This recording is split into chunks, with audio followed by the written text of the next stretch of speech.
You've tuned in to the Beyond Hope podcast, your access to success strategies and more to help you survive and thrive through your loved one's addiction challenges while you move onward and upward with your life. Now, here's your host, Shar Jones. Hey everyone, welcome to the show. This is Shar Jones, and I'm the host of Beyond Hope, and I'm also the mother of an addict. So I understand what it means to love someone who struggles with addiction. It has been a very long journey for me, but I have gotten to a place of hope, beyond hope, which is kind of the ironic twist to the name, that I think really hope is where the healing begins. And on the other side of hope is life and joy and love and all these things that are no longer contingent upon the recovery of our addicts. So what I'm hoping to do with this podcast is bring to you so many people that I respect and admire, experts within the industry of addiction and recovery who have so much valuable information to share with me, with you, with all of us. And in addition, we'll be bringing you some stories of hope and hopefully some laughs, maybe some tears along the way, but it's going to be all good. So thank you so much for joining me today, and I look forward to this journey with you.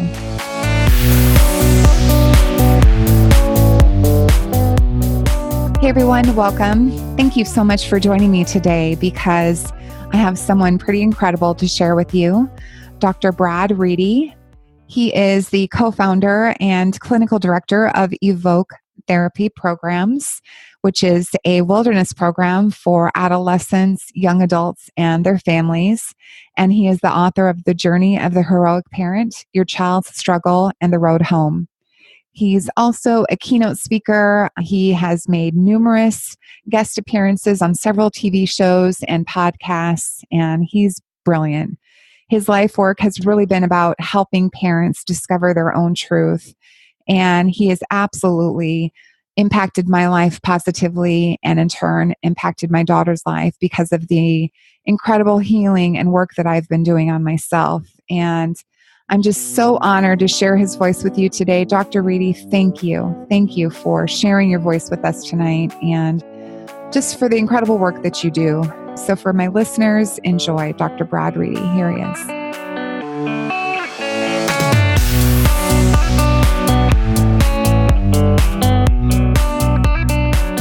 Dr. Reedy, first of all, I just want to welcome you and thank you so much for being here with me tonight. I'm really happy to be here. Thanks for having me. Absolutely. You do such incredibly important work, and I think in a nutshell, what you do is you're helping parents discover their own truth, helping them to find and express their own authentic selves. And I just think that that is such an incredibly important starting point. But for many of us moms, I think it takes us a while to get there. Such an incredibly long journey. Sure. I just wanted to ask you, if you wouldn't mind, I think oftentimes parents believe that sharing their fear and their worry about their children's well-being is like an expression of love. And I've heard you speak recently about that, and you see things a little bit differently. And I was wondering if that would be a good starting point. Thank you. I think it is a common misperception where when we share our concern for our child, and our concern is well-deserved, it's well-earned. We come by it honestly. So when we're struggling with some of the choices, some of the behaviors, some of the symptoms that our children might be displaying, it seems like a natural extension of our love to share our concern with our children. But what we know about a lot of things, what we know about the way the brain functions, what we know about child development is it's not a child's job to take care of their parents' feelings. In essence, that idea of sharing, of unloading your feelings, kind of the idea of the enlightened parent, I'm going to share my feelings with my child. That idea of handing those over to our children really does make them responsible for it. What we're in essence saying is we're saying, I'm worried about your behavior and stop doing the behavior so that I'm not worried or upset anymore or disappointed anymore. What that does to a child is, first of all, their frontal lobe stops functioning as well when they hear that from their parent. That's one thing. And they don't have one to begin with. They don't have one well developed to begin with.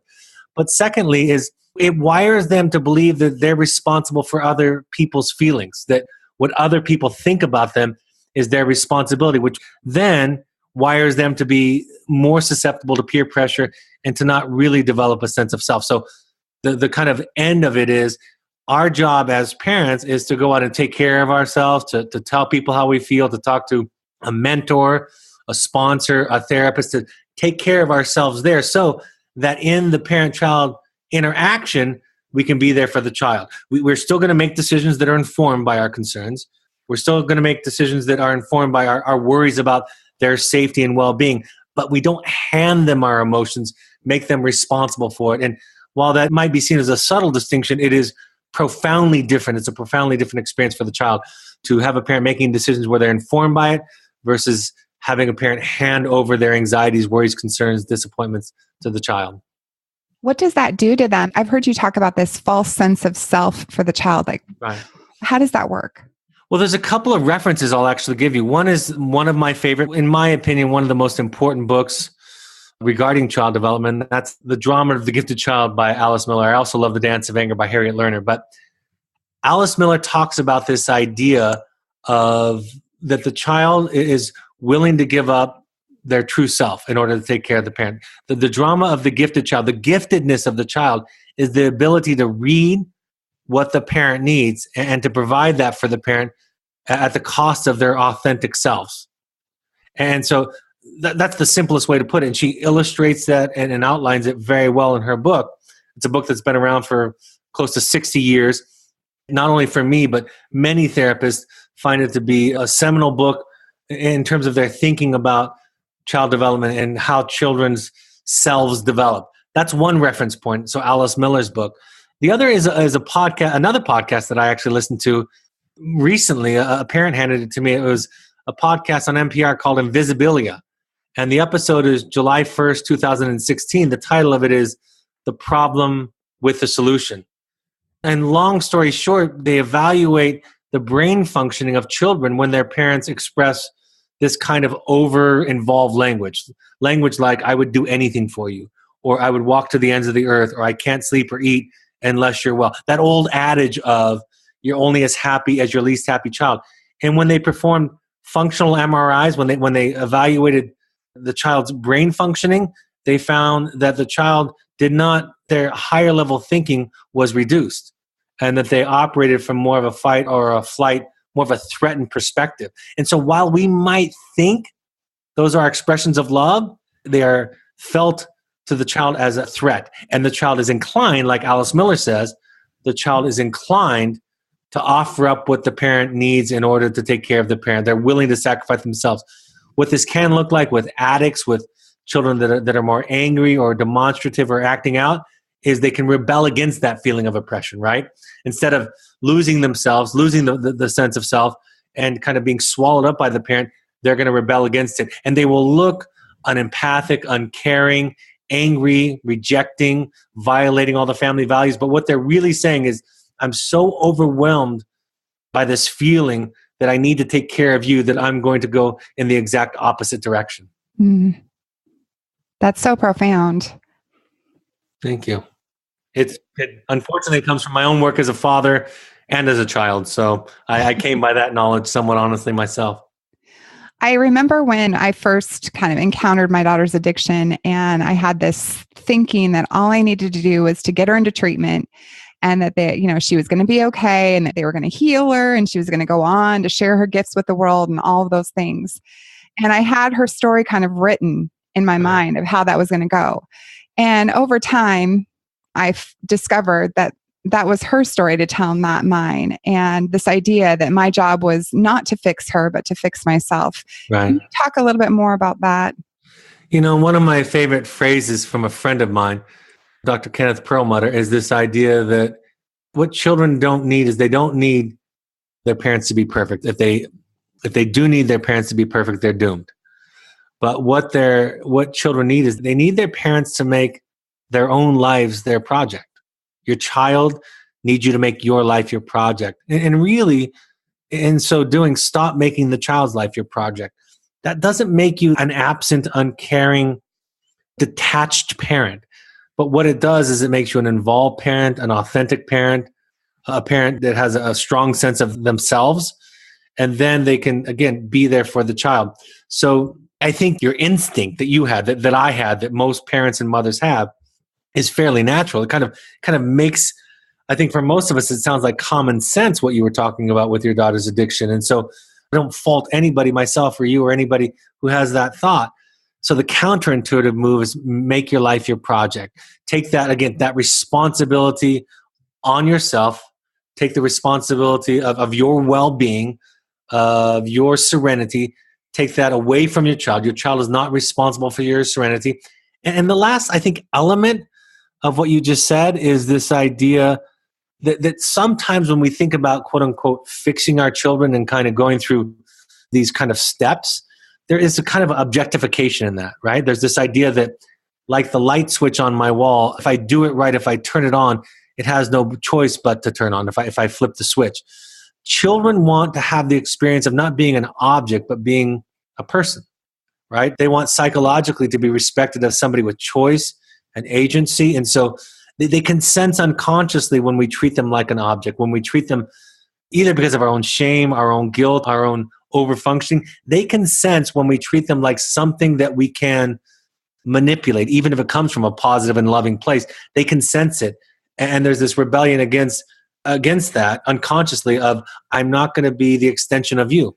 Like, I'm not going to be evidence of your goodness, of your parenting effectiveness. I'm going to be my own person. And so in some ways, the drive to separate from mom and from dad by not being an object actually sometimes creates this dynamic where they're more willing to hurt themselves, to do something harmful, than to be swallowed up by this idea that the parent can control them, even if it comes from a loving and good place.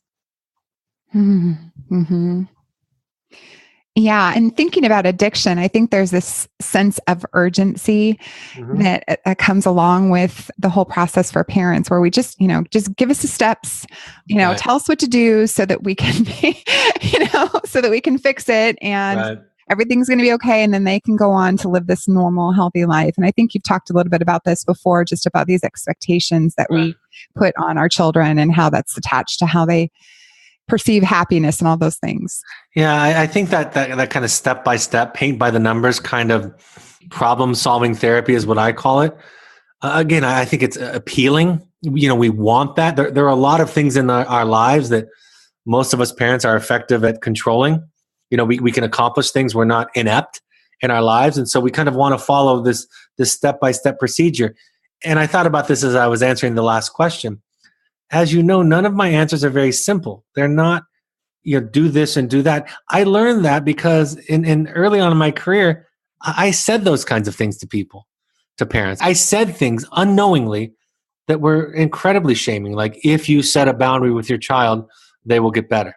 If I didn't say it that clearly, I definitely implied it. If you kick your drug-addicted child out of the house, then they're going to get better. But what happens through experience, unfortunately, as a therapist, is that those things don't work all the time. And so you start to ask yourself, okay, so what's the work here? What's the work that parents have in this process?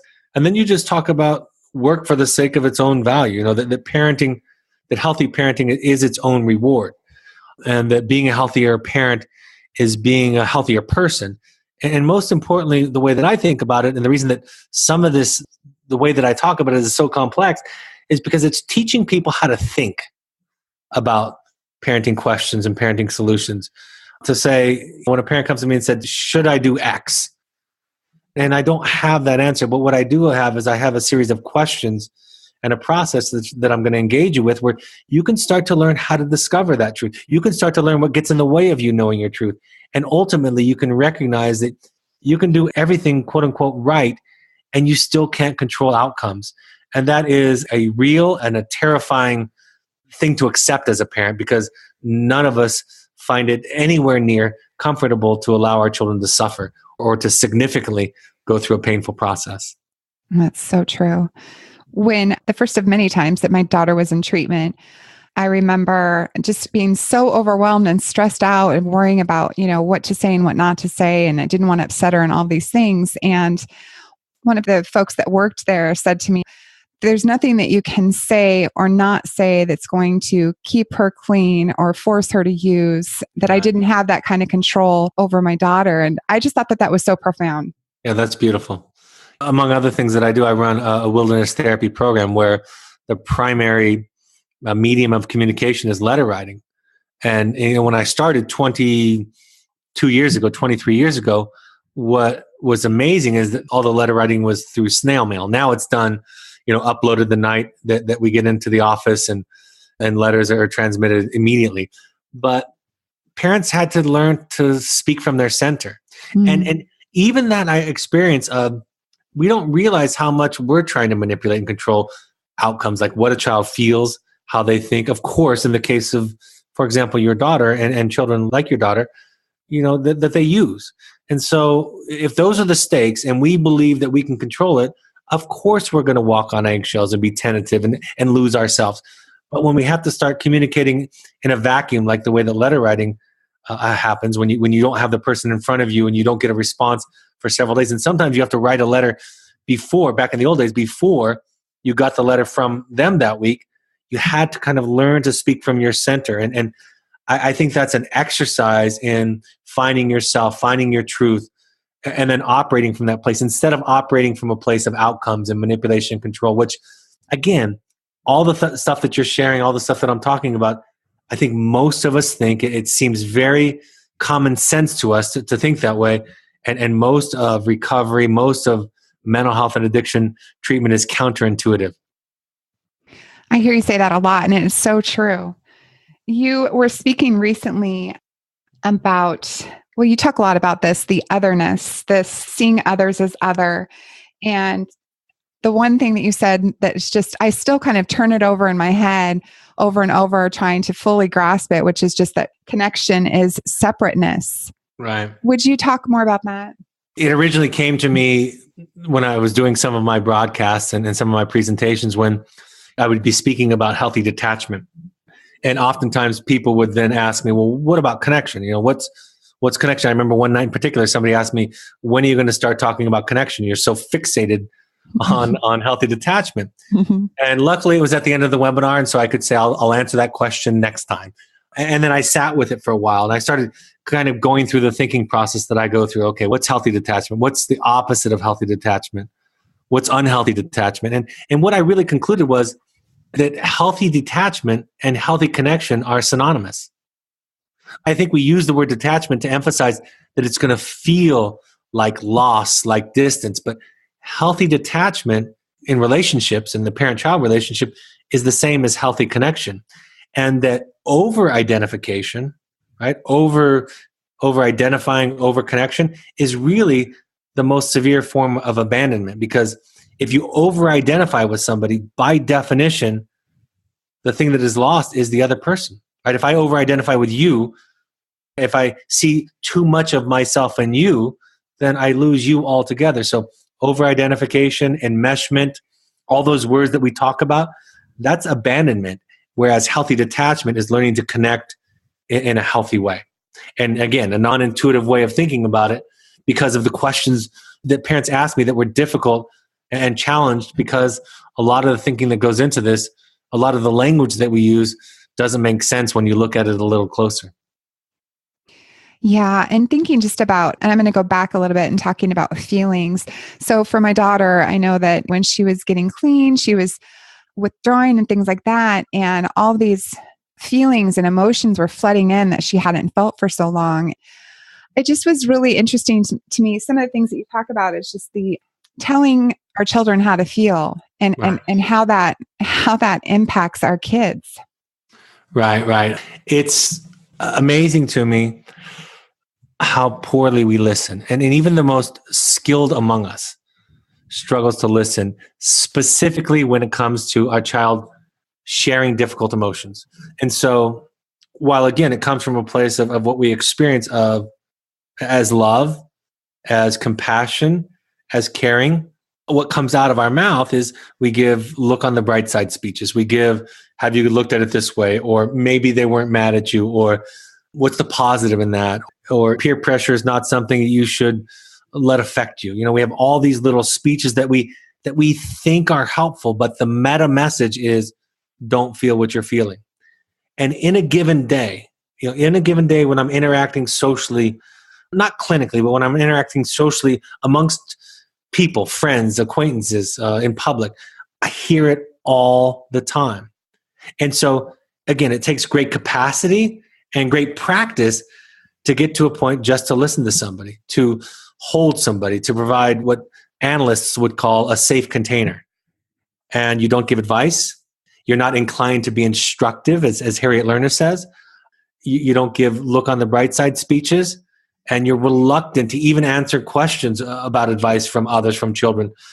You listen, you contain it. And so there are so many ways that we tell people not to feel or to feel something different that I don't think we're aware of. This work that you got pulled into because of your daughter's addiction, that I got pulled into because of my own family background and the work that I do and the struggles that my family has gone through, this work requires me to ask deeper questions. If I'm going to participate with this in an effective way, it asks deeper questions.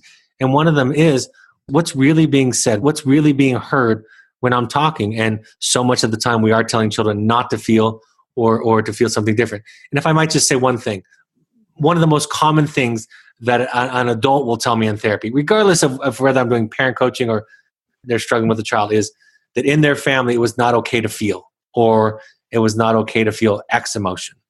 And I always say, I'm sure that nobody had posts on the refrigerator door on the list of family rules, the rule don't feel. But in many ways, through nonverbal communication, through the example that I just gave, through many ways, we get told not to feel something. And I'm sensitive to it, that I recognize it in my daily life and many of my social interactions on a daily basis. I mean, I can't even imagine like how often in it, we just don't even recognize that we're doing it. Right. Don't be mad. I mean, don't be angry. Don't be mad at me. Don't, whatever it is. Absolutely. Just be happy. Yeah. And the more subtle it is, unfortunately, the more insidious it is, because if our parents came out to us and said, don't feel what you're feeling, we could probably ferret that out and say, well, that seems kind of crazy. Mm-hmm. But when your mother or father say lovingly, well, your friends are just jealous. Or have you thought about also the positive? In my book, I talk about this example where my young daughter, I was editing my book at the time, and my young daughter, I'd taken her on a vacation and I was editing during the day, and my wife and my youngest daughter were out having fun during the day. Then at night we would go out to dinner and do fun things together. And as we were snuggling in bed before they were going out for the day, my young daughter said to me, I wish all of my siblings were dead. Luckily, I was editing my book, and so my thinking was sharp, and I didn't do what most of us would do intuitively. And I simply said, you know what? Wouldn't it be great if you were an only child? You could spend all this time just with your parents. We could go on trips like this. You could get all the attention. I just validated what she was feeling instead of saying what most every parent would say that came to mind after hearing that. And my daughter relaxed, and then she said to me, but I would miss my siblings, and Emma is my best friend, and it was there. It was all there. I just needed to hear her. I didn't need to instruct her. And then she felt safe. Right.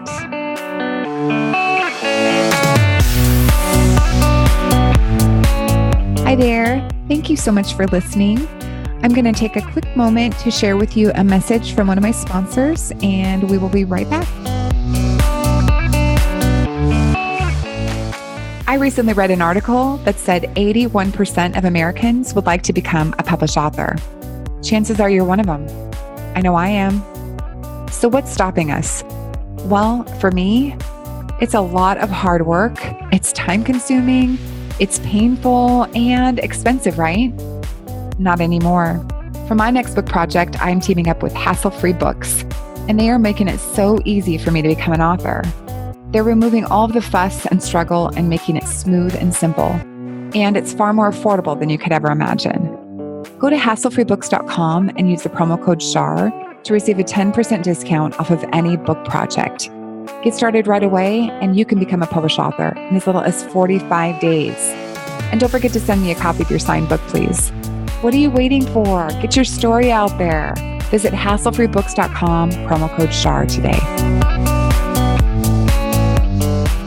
I mean, I think that definitely is a skill that we're just not born with it. I mean, and especially as parents, like I say this a lot of times, is just, we've got this incredible responsibility for this small person that comes into this world. And, we only have the tools that we have, with our own experience. And so oftentimes we're learning through making mistakes. We don't know what to say, what not to say.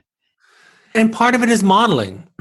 Part of it is if our experience is heard and seen by our parents, then our sense of self is stronger, right? Because if I say it this simply, if when I was hungry, I was hungry, and when I was sad, and when I was tired, then I would know when I grew up to be an adult, I would know that when I was hungry, I eat. When I'm hungry, I eat. When I'm sad, I cry. When I'm tired, I sleep. But we have all these voices in our heads that are full of shoulds and shoulds nots and what's the right thing to do, because we were taught that there was this right way to be, right? This right thing to do. Mm-hmm. So if we get nurtured as a sense of self, and then we're more capable, and I think about love and capacity as intertwined, as an unbreakable seam between the two of them. If we get seen, if our self is okay, we're more apt, we're more capable of seeing it in other people. We're less inclined to think that we need to shape people up to be a certain right way. And ironically, because I think that feels terrifying to some people, it feels like a lack of control. Ironically, in that context, children and child development is enhanced and flourished. It's no guarantee, because there's no perfect cause and effect, but it is an ideal environment. It is an optimal environment to go in where your self is seen and where your parent has a sense of self. That's why my work with parents doesn't matter what the question is, almost what the question is. The answer is almost doing your own work is the foundation. The specifics to your question, the tools, the skills, the research, the techniques, those will follow. But the foundation, the bedrock of this work is doing your own work. And then from then, it's hard to get it wrong. But if you don't do your own work, it's hard to get it right.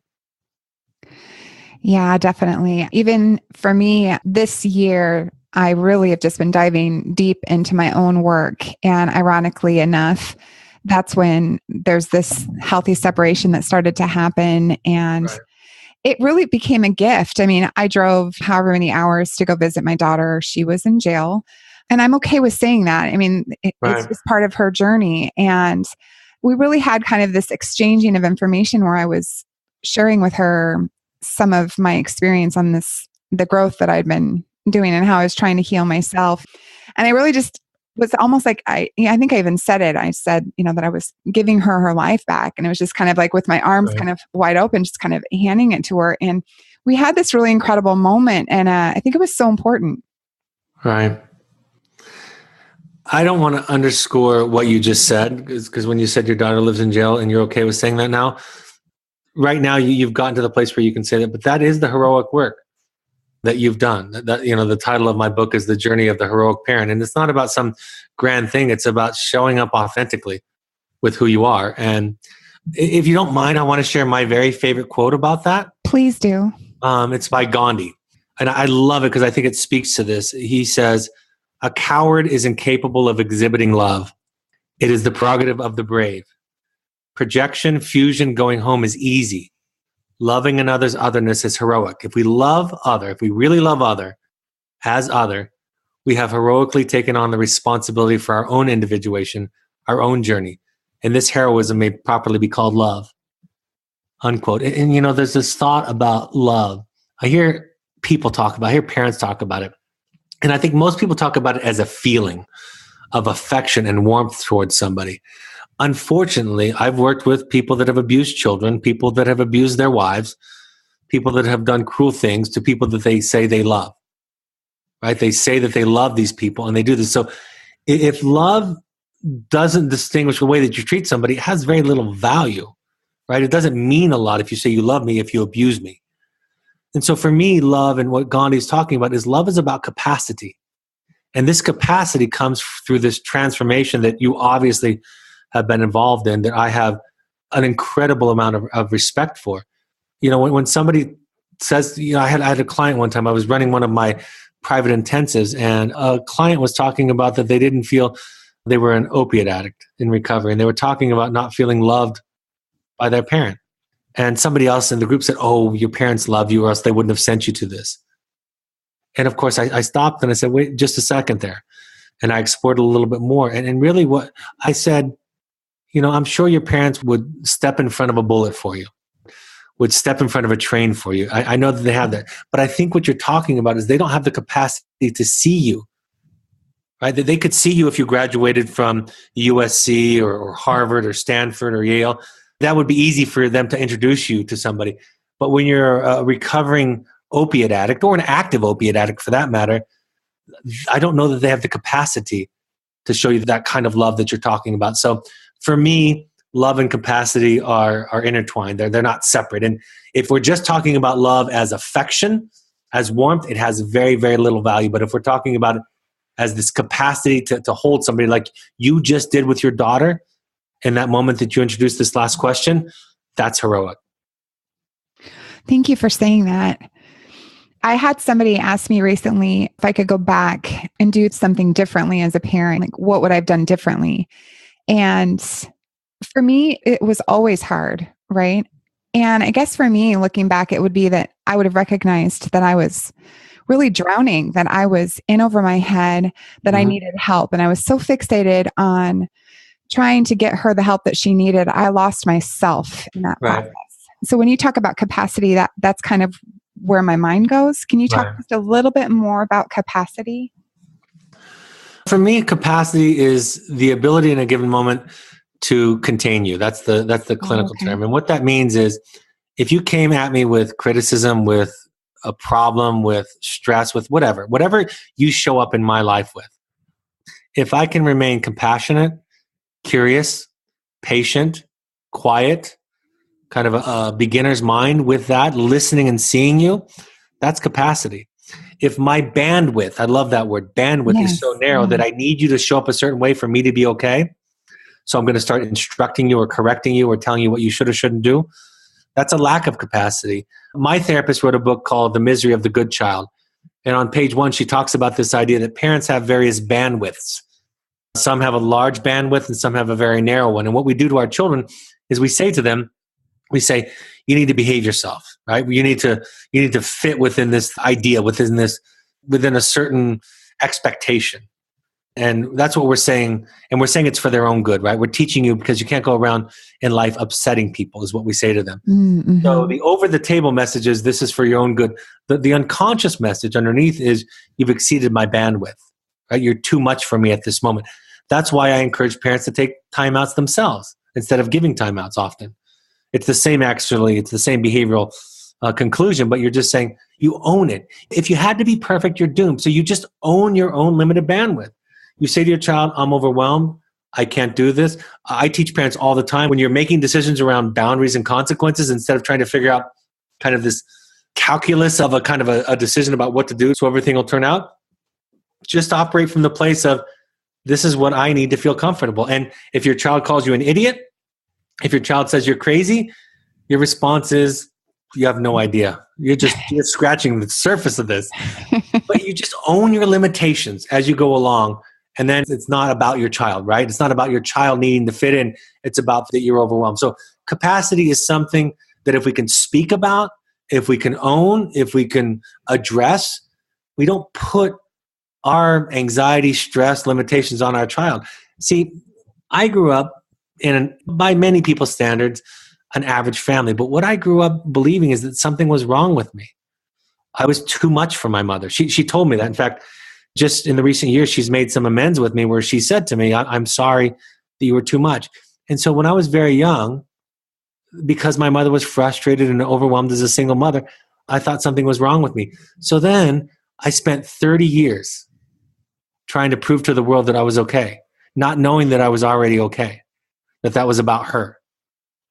And now in my 40s, I'm starting to believe and know more clearly that I'm okay. Now I just want to give my gifts back to the world. I wish I had known when I was a teenager that I was okay. I wish I had known that when I was a child that I was okay. Because if I had known that, I could have spent all of those years and decades developing my gifts and giving them back to the world instead of trying to prove to the world that I was good, which I already was, which you already are. And so that's what capacity does. When a parent's limited capacity isn't owned and it's put on the child comes to conclude something is wrong with them. Because, most simply, if you hurt the person, if you stress out the person, if you disappoint the person, if you sadden the person that loves you more than anybody, and in most families, there's no argument that parents love their children the most. But if you upset the person who loves you the most, something has got to be wrong with you. Why would you do that? Why wouldn't you fit in to what they need and expect? And so, again, the psychological interpretation, when a parent is capacity is limited and they can't own it and talk about it and make it their project, the conclusion for the child is nothing other than something is wrong with me, that I caused this in the person who loves me the most. That was something that took me so long into my daughter's addiction. Like when I finally realized what a disservice I was doing to her by not modeling joy throughout this process. I mean, right. Because if we can model joy through the hardest and the most difficult times in some way, I mean, obviously there's pain and heartache there too, but we can demonstrate to them that they're going to be okay, that we're going to be okay, like how important that is. I had a mother one time, mother and father. I was doing a concluding session at the end of our program, and by many people's estimations, by many people's measure, this was a very successful family, very successful parents, professionally, academically, and so forth. And at the end of the program, the daughter was graduating, and she was having some difficulty with eating, and she hadn't finished her schoolwork because she had some extra schoolwork in preparing for her prestigious boarding school experience. And the mother was sharing with her at the end of the experience in this final session how upset she was, how upset the mother was. She was saying, I'm not sleeping, I'm not eating. I mean, you could see the mother had dark circles under her eyes, and you could tell from her demeanor, from her language, from the way she carried herself, you could tell that she was exhausted. And she was talking about how painfully miserable it was to watch her daughter continue to struggle. And her daughter did something incredibly profound. She just looked at her mother plain as day and she said, what do you know about happiness? And the mother had nothing to say. The only thing the mother could have said was, well, other people are responsible for my happiness, because that's what she was, in essence, communicating. But what the daughter was saying is, you're not teaching me about how to be happy. I don't know how to be happy from what you're saying, because you've accomplished all these things that you want me to accomplish and you're miserable. Mm-hmm. And so what is it in your life that I should look to and look for as a goal? Wow. Yeah. Unfortunately, I'm a part of several moms groups, and I just see a lot of darkness, and I feel like I was there. I was stuck for a very long time, and I recognize it now, but I see so many moms that are just stuck in this survival mode, kind of in the trenches with their kids, and it just breaks my heart. Just why I wanted to start this podcast, and just as if I could like reach one mom. And obviously I'm early on in my journey, and this year is really when the difficult work has started. But I wanted to know if you wanted to speak to that mom. The mother who's in that spot, and I think what you're doing, besides the inspiring messages that you're sharing and the wisdom that you're sharing, the thing that I would say is you're not alone. Yeah. And I'm with you. I was diagnosed with multiple sclerosis about 2 years ago. On the way home from the hospital, my wife and I had come to the hospital in separate cars, and so we were driving away separately. I didn't call my family. I didn't call my best friend or my second best friend. I called a friend because he had a couple of family members that had suffered from MS for years. And I don't know why I called him. It was just a gut feeling. I called him because I just thought he would know what to say, that he would know what it was like. And he was a young person, actually. He was in his mid-20s, a friend of mine. And he heard me, and I told him, and I didn't know that I was going to cry when I said it, but I cried, and I said, I just found out that I have MS. And he just said, I love you, and you're not alone. And I'm here for you, and we can talk about this forever. And he just knew what to say. 25 years old, and he knew what to say. And so I learned from that. I've learned when I've been to funerals of loved ones that that's all we can offer each other is our presence, our community, our sharing. And so what I would say to those moms is, you're not alone. And the things that you are afraid of, the things that you are ashamed of, are also the things that are most common in all of our humanity. And so I would share my own story. I would share my own pain, and I would listen to yours and just let you know that you're not alone. And I think to try to talk you out of it wouldn't make sense. There's a part in my book where a young man in my program, this is 20 years ago, and I remember it clearly as if it was yesterday. And after he was struggling in a group setting, he had taken some time out and he was sitting over on a broken down fence in the rain. And I came over to sit with him. And after explaining what was going on with him, he just said, I just miss my mom. And his mom had died. He said, I love my dad and he's great, but my mom got me and my mom was always there for me. And it was the first time in my young therapy life where I was as clear as could be that I didn't have an answer. I didn't have a solution. There was nothing I could say except for just sitting with him and crying in the rain. So what I would say to the mom that's in the dark place is, you're not alone, and I'll sit with you and I'll cry with you. And we'll get out of this together, but we'll also sit with it. Mm-hmm. I'll sit with you together and as long as you need. That's beautiful. Your book, you've mentioned it a couple of times. Do you want to talk about that, about the name and how this kind of came about? Sure. My book is called The Journey of the Heroic Parent.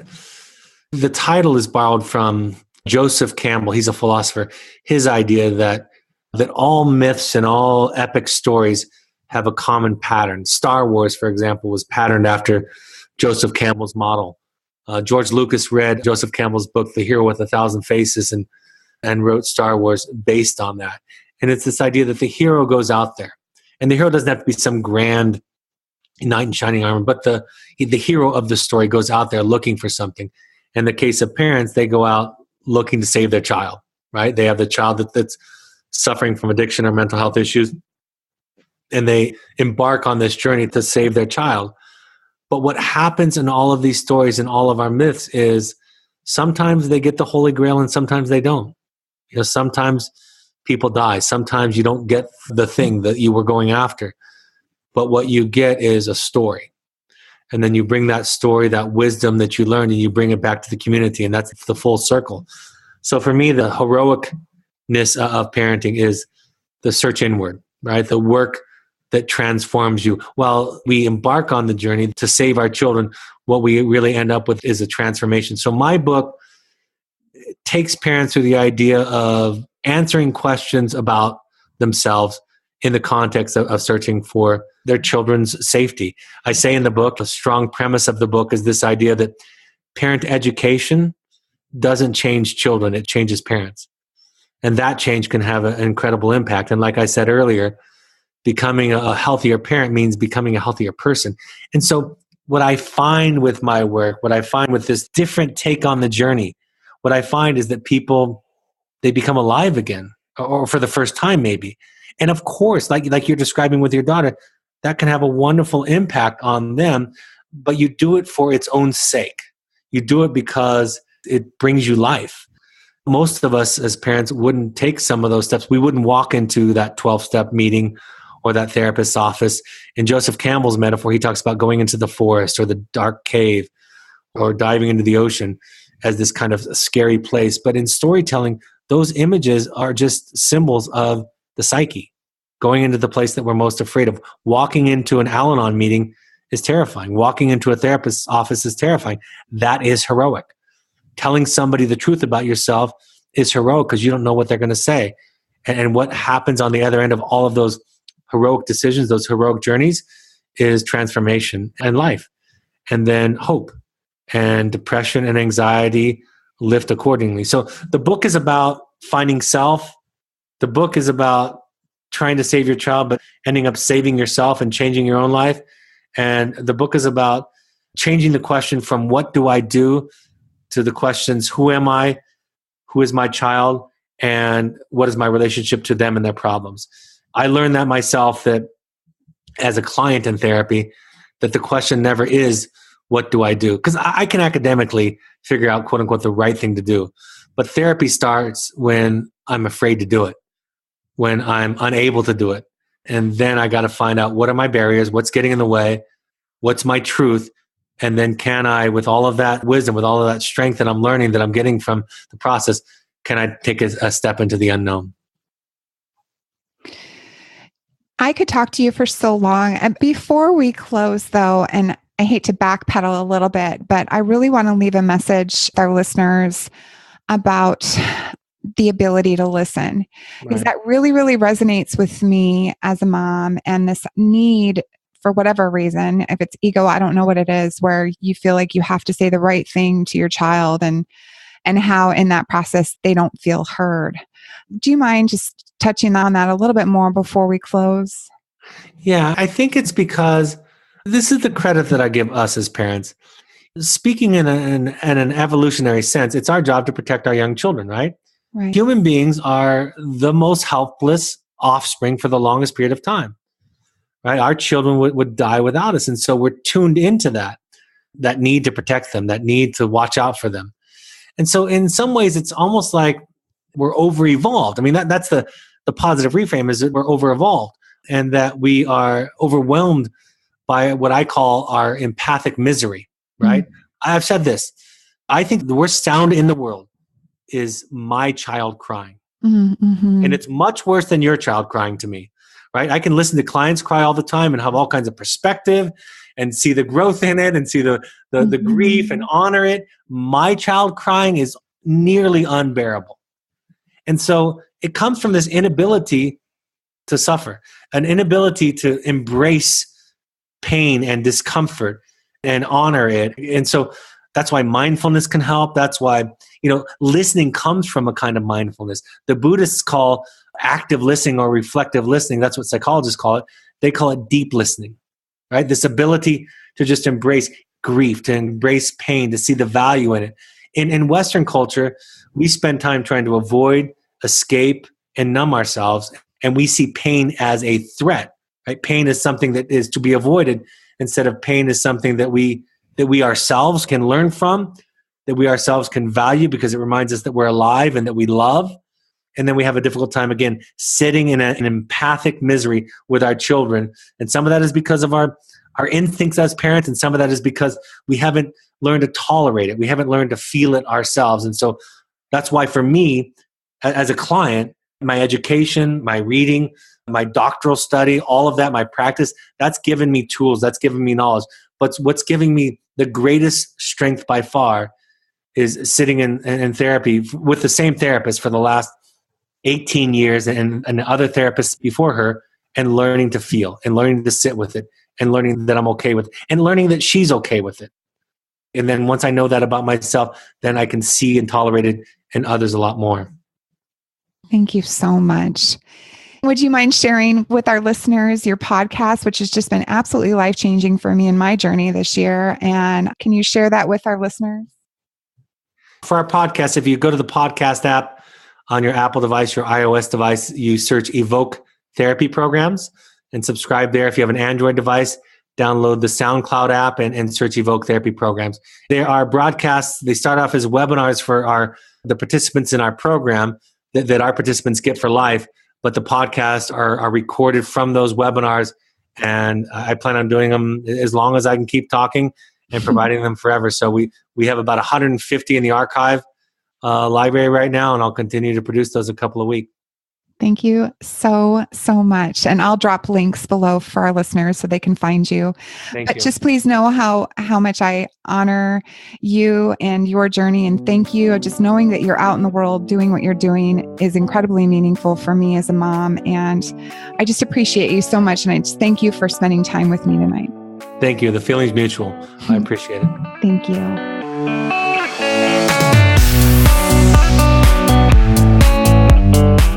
Hey everyone, thank you so much for tuning in and for helping me to connect with other moms of addicts or loved ones who are struggling with addiction in their lives.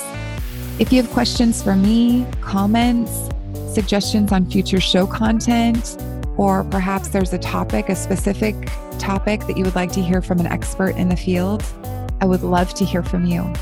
I am also interested in sharing your voice. So if you have messages of hope or personal stories that you think would resonate with our listeners, please send me an email. You can type me out a message, or you can include an attachment to an audio clip with your voice. You can send that to shar@beyondhoperadio.com. And with that, thank you again, and I'll talk to you soon. Bye for now.